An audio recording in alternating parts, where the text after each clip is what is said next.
Banyak hal yang menjadi penyebab dari perbedaan dalam berbahasa, seperti adanya faktor letak geografis, waktu, sosiokultural, dan juga faktor situasi. Dan semua faktor-faktor itu akan tampak jelas dalam segi pelafalan, pemilihan kata, dan penerapan kaidah tata bahasa. Perbedaan dalam bahasa yang masing-masing menyerupai pola umum bahasa induk itulah yang disebut dengan istilah ragam bahasa. Menurut Krida Laksana, ragam bahasa adalah variasi bahasa menurut pemakaian yang berbeda-beda, topik yang dibicarakan, dan media pembicaraannya. Faktor penyebab pilihan bahasa yang berbeda inilah yang membuat ragam bahasa menjadi bermacam-macam. Menurut Kumpers, ragam bahasa yang digunakan dalam masyarakat bahasa akan membentuk sebuah sistem karena mereka terkait dengan perangkat norma sosial yang mereka patuhi bersama. Suatu masyarakat sosial dengan strata sosial yang berbeda membutuhkan media komunikasi untuk mengasimilasi perbedaan menjadi satu ekspresi. Dan semua kode bahasa dikendalikan oleh rujukan dan situasi sosial. Sementara Cair dan Agustina membagi ragam bahasa menjadi berdasarkan dari segi penutur, segi pemakaian, segi keformalan, dan juga segi sarana. Ragam bahasa dari segi penutur ada 4 macam. Yang pertama, idiolek, dialek, kronolog, dan juga sosiolek. Yang pertama, idiolek adalah variasi bahasa dengan sifat per individu dan memiliki ciri khas tersendiri. Yang kedua adalah dialek, adalah variasi bahasa dari sekelompok penutur dengan jumlah relatif di suatu wilayah tertentu. Yang ketiga adalah kronolog atau dialek temporal, adalah variasi bahasa digunakan oleh kelompok sosial pada masa tertentu.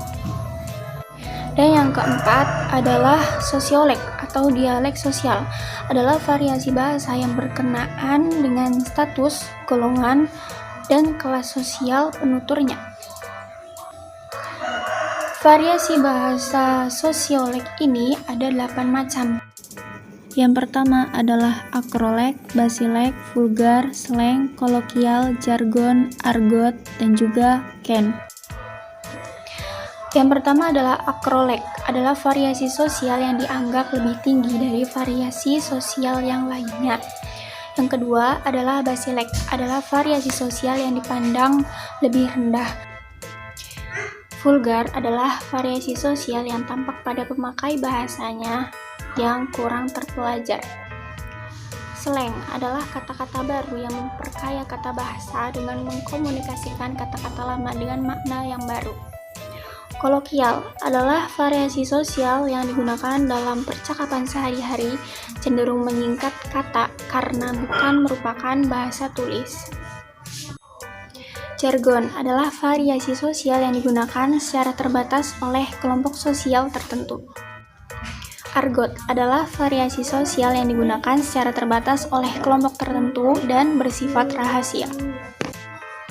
Sedangkan ken adalah variasi sosial yang bernada memelas. Selanjutnya adalah ragam bahasa dari segi pemakaian. Menurut Halliday, ragam bahasa dapat dibedakan menurut pemakainya atau disebut juga dialek, dan menurut pemakaiannya atau disebut juga register.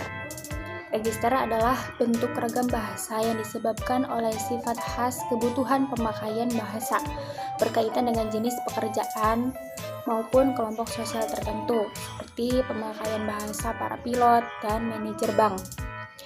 Juga membahas bahasa itu digunakan untuk keperluan atau bidang apa, seperti bidang pendidikan dan bidang pertanian.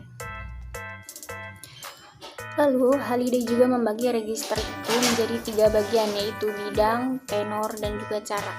Bidang sendiri mengacu pada latar sosial atau maksud komunikasi, sedangkan tenor mengacu pada hubungan antara para peserta komunikasi, dan cara mengacu pada sarana komunikasi.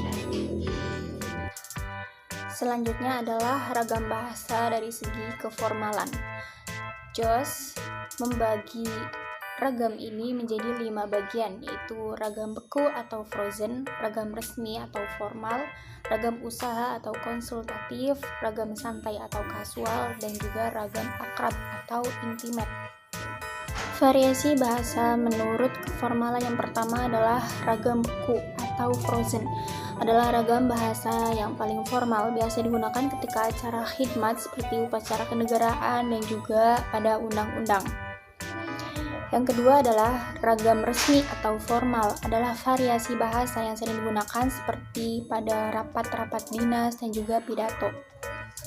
Yang ketiga adalah ragam usaha atau konsultatif, adalah variasi bahasa yang biasa digunakan pada rapat-rapat kantor atau di tempat-tempat kerja yang menitik beratkan pada pencapaian hasil atau produksi. Yang keempat adalah ragam santai atau kasual, adalah variasi bahasa yang biasa digunakan dalam percakapan keseharian bersama keluarga dan kerabat. Bentuk bahasanya banyak dijumpai unsur-unsur morfologis dan semantis asal daerah. Dan yang terakhir adalah ragam akrab atau intimate, adalah variasi bahasa yang digunakan oleh penutur dan mitra tutur yang sudah saling akrab. Ragam bahasa yang terakhir adalah dilihat dari segi sarana. Ragam bahasa ini dilihat dari segi sarananya, yaitu ragam bahasa lisan dan tulis. Penggunaan ragam bahasa lisan bisa dibantu dengan unsur-unsur suprasegmental, sedangkan ragam bahasa tulis dengan ejaan termasuk tanda baca.